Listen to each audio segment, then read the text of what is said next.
So welcome, Ms. Eva Ciurana. Thank you for being with us here today, representing the International Atomic Energy Agency.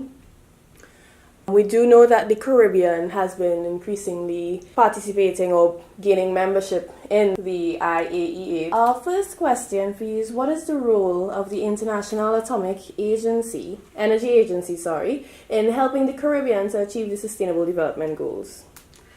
The IAEA assists its member states in the use of nuclear science and technology for peaceful purposes and facilitates the transfer of technology and knowledge for a sustained and safe use of nuclear technology in the fields of human health, energy, industrial applications, food and agriculture, water and marine environment, and radiation safety and security.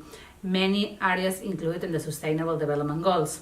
The IAEA has identified the contribution that through the nuclear energy and the isotopic techniques we can do, and we have identified that we can contribute to 8 of those, as well as the one in partnerships, the last one, the 17th. Development is an important area of our work. We are calling Atoms for Peace and Development, and we believe the impact the Technical Cooperation Program can do in the daily life of millions of people is extraordinary.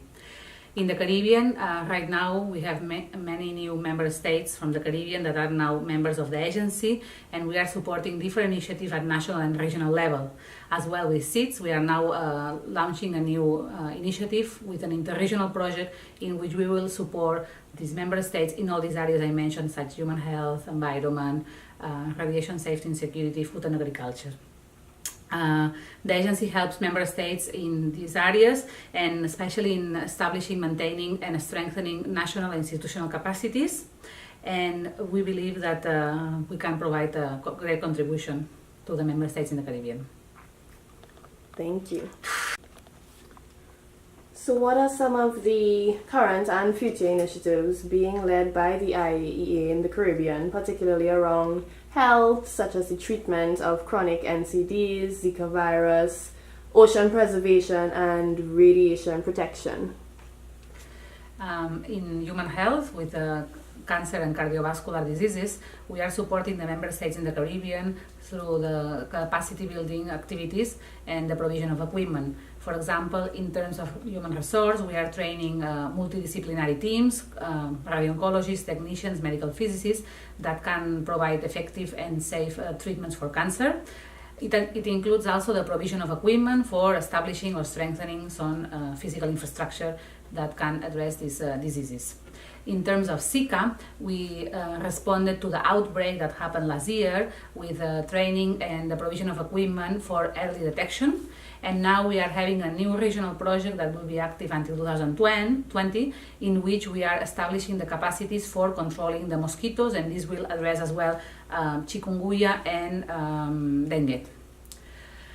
In the field of marine environment, we are having as well regional projects for the pollution, marine pollution, and we are supporting labs in the region to identify problems related to ocean acidification and to take measures, and as well with the marine pollution, harmful algal bloom that can be of a threat for the livelihood of the fishermen and populations by the seaside.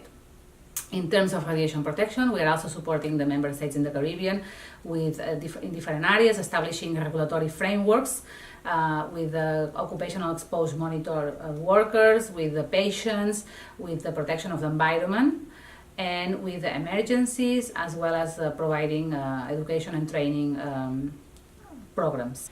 The IAEA recently held a regional workshop on project design in Jamaica from the 5th to 9th of December 2016. Now, the workshop focused on using the logical framework approach and specifically aimed to help Caribbean countries develop high-quality and results-oriented technical cooperation projects. So, can you share a bit about what is the logical framework approach and maybe some of the key outcomes and follow-up actions that came out of that workshop? The logical framework approach is a methodology that provides a systematic and a structured way to design projects, and also with a comprehensive approach that includes all the stakeholders. When we follow this methodology, we carry out a situation analysis to to define the context of the project, a stakeholder analysis to identify all the interested parts that can be related to the project, the problem and analysis tree, and based on this then we formulate the logical framework matrix with a specific objective, outcome and outputs. In Jamaica, in December last year, all member states that are from the Caribbean participated in a project design workshop for the preparation of the 2018-19 technical cooperation projects. National counterparts met there, received training on the LFM, and enhanced and finalized their proposals. Those proposals could be in different fields, could be in human health, in agriculture, food, marine environment, radiation safety, energy, etc. And the next steps are to finalize these project designs for the implementation 18-19, and it will be national and regional projects for the Latin America and the Caribbean. Thank you. Trinidad and Tobago became a member of the Atomic Energy Agency in 2012. Can you share a bit about the purpose and expected outcomes of your current visit to Trinidad here in January 2017?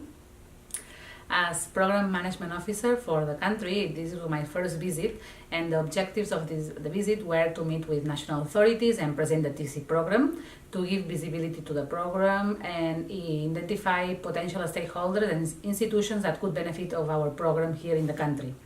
Additionally, I wanted to get acquainted with the capacities of the country and define priorities that can be addressed in the current and next cycle under the TC program.